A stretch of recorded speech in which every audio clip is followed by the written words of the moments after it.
Here's how to get a refund from booking.com. So it depends on if you want to get a refund on an accommodation such as an hotel, or for a flight, or for a rental car.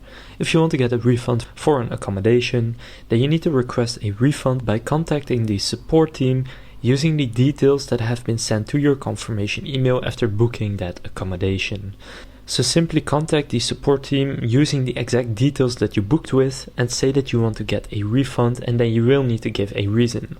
Now for flights, you also need to use the contact details in your confirmation email to request a refund. So that's the same process as for an accommodation. And now the third option is for rental cars. You need to contact the car rental supplier directly to request a refund, since this does not directly go through booking.com.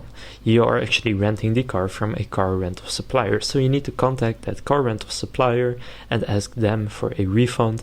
But if you want to get a refund, you need to have a good reason for it. Otherwise, they will not give it to you.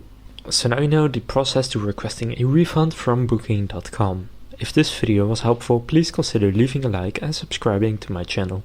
With that being said, I will see you in the next video.